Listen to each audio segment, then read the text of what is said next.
बिस्मिल्लाहिर्रहमानिर्रहीम। अस्सलाम वालेकुम डियर स्टूडेंट, उम्मीद है आप खैरियत से होंगे। आज हम मैकेनिकल थर्ड ईयर का सब्जेक्ट है हाइड्रोलिक एंड फ्लूइड मैकेनिक्स, जिसका कोड है मैक 302। और आज के हमारे जो टॉपिक्स हैं व्हाट इज़ बर्नौली इक्वेशंस, और दूसरा हमारा टॉपिक है बर्नौलीज एप्लीकेशन क्या क्या है, उसके बारे में हम पढ़ेंगे। अब हम फर्दर इसकी डिटेल पढ़ते हैं। सबसे पहले ये what is Bernoulli equations for a perfect incompressible liquid flowing in a continuous stream. The total energy of particles, kinetic energy plus potential energy plus pressure energy, remains the same while the particle move from one point to another point. कहने का मकसद ये है कि Bernoulli equation इसके ऊपर implement होती है कि हमारे पास परफेक्ट इनकम्प्रेसिबल लिक्विड होना चाहिए, नंबर वन। नंबर टू कि उसकी जो टोटल एनर्जी ऑफ पार्टिकल है, अब एनर्जी कौन कौन सी है हम पहले पढ़ चुके हैं। एनर्जी काइनेटिक एनर्जी है, पोटेंशियल एनर्जी और प्रेशर एनर्जी, तीनों एनर्जीज हैं। अगर वो सेम हो जब हम एक पॉइंट से दूसरे पॉइंट की तरफ मूव करें, जब लिक्विड के पार्टिकल एक पॉइंट से दूसरे पॉइंट मूव करें तो उसकी एनर्जी सेम हो तो उसके ऊपर बर्नौली इक्वेशन का इम्प्लीमेंट होता है। ये है बर्नौली इक्वेशन। अब हम इसके डायग्राम देखते हैं और साथ ही इसकी इक्वेशंस देखते हैं। बर्नौली इक्वेशंस ये डायग्राम है। अगर इधर से फ्लो हो रहा है और दोबारा इधर से फ्लो जा रहा है तो इसका मतलब है कि अब हमारे पास ये एक अलग कांस्टेंट स्ट्रीम लाइन है और ये अलग कांस्टेंट स्ट्रीम लाइन है। अगर हम इसके इस पॉइंट के ऊपर वो तमाम एनर्जी कौन सी टोटल एनर्जी जिसके अंदर काइनेटिक एनर्जी है, जिसके अंदर प्रेशर एनर्जी है, जिसके अंदर पोटेंशियल एनर्जी है, इस पॉइंट पर इस पॉइंट पे चेक करें तो वो दोनों आपस में सेम होंगे। अब उसका फार्मूला क्या है, पी ये प्रेशर एनर्जी है, ये हमारे पास काइनेटिक एनर्जी है और ये हमारे पास पोटेंशियल एनर्जी है। अब P क्या है, is a pressure, raw is a density, V is a velocity, H is a elevations, H भी लिखते हैं बाज़ को तो उसको Z भी लिखते हैं, and G is gravitation acceleration. ये उसकी equation is equal to constant है। ये सिर्फ वन पॉइंट के लिए है। इस तरह टू पॉइंट के लिए वो अगली एक स्लाइड है जिसके अंदर हम आपको बताएंगे वो क्या होता है। हाँ, यहाँ पर ये भी हम कर सकते हैं कि Z1 प्लस Z का मतलब है, अगर मैं जो क्वेश्चन मैंने आपको पहले एक जो वाइट बोर्ड के ऊपर लेक्चर दिया तो उसके अंदर मैंने बताया था कि ये Z है plus 1/2 V square over G plus P pressure over specific weight is equal to constant. ये भी है, ये भी उससे ड्राइव होती है, ये भी ड्राइव होती है। दोनों तरह से हम इसको ड्राइव कर सकते हैं आसानी के साथ। अब ये देखें क्वेश्चन, इसके अंदर उसने बोला कि ये आपके पास प्रेशर एनर्जी है, ये आपके पास काइनेटिक एनर्जी है, ये आपके पास पोटेंशियल एनर्जी। अब यहाँ पर ले रहा है पर यूनिट वॉल्यूम, उसको पर यूनिट वॉल्यूम पे डिवाइड कर रहा है। तो आप देखें अगर इसको आप कैलकुलेट करना चाहें तो आप इजीली कर सकते हैं। इसका उसके साथ रिलेशन जब मैं आपको बोलूँ कि वो Z1 plus 1/2 V square over G plus P1 over specific weight density मैंने आपको कहा, तो उसके थ्रू भी आप इसको फाइंड आउट कर सकते हैं। ये डायग्राम है। अब देखें ये कांस्टेंट स्ट्रीम है, उसके बाद ये इसका एरिया कम होता जा रहा है।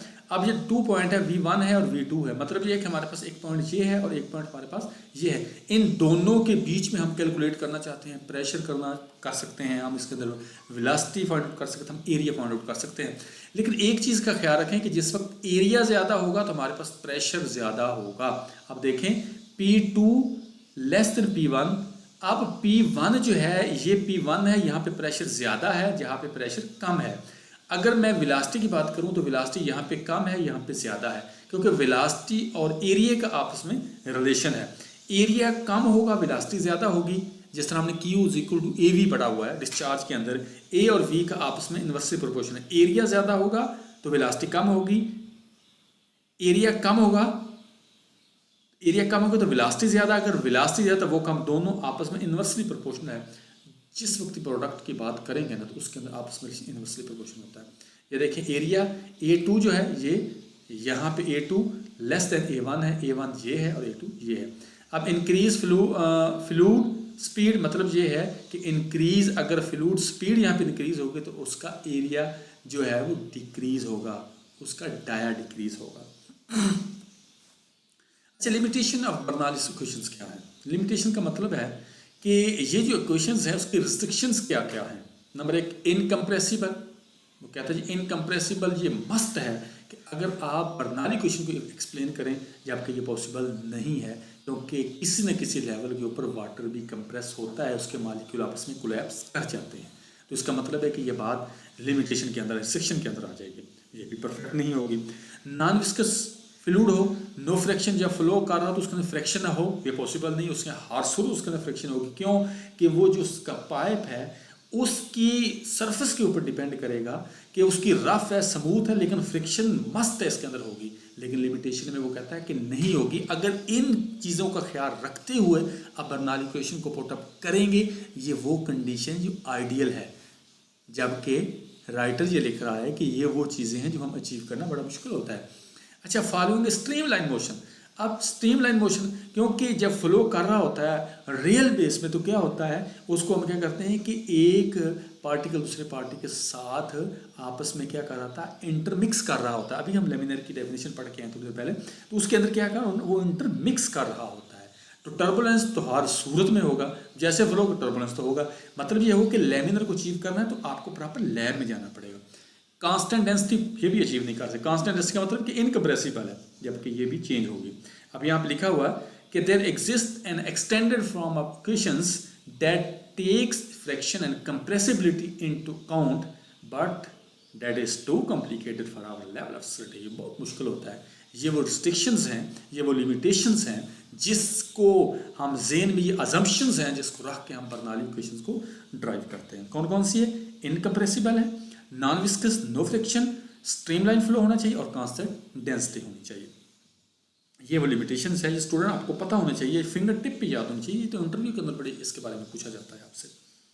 उसके बाद हमारे एप्लीकेशन में बर्नौली कौन सी है?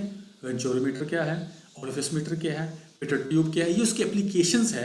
हम फर्दर डिटेल इसकी नेक्स्ट लेक्चर में पढ़ेंगे। वेंचुरोमीटर क्या करता है, ये डिस्चार्ज को फाइंड आउट करता है, ओरिफिस ये भी डिस्चार्ज को, पीटर ट्यूब ओनली ये वाहद ऐसा apparatus है जो वेलोसिटी को मेजर करता है। Student thank you, next lecture में पढ़ेंगे। अल्लाह हाफिज़।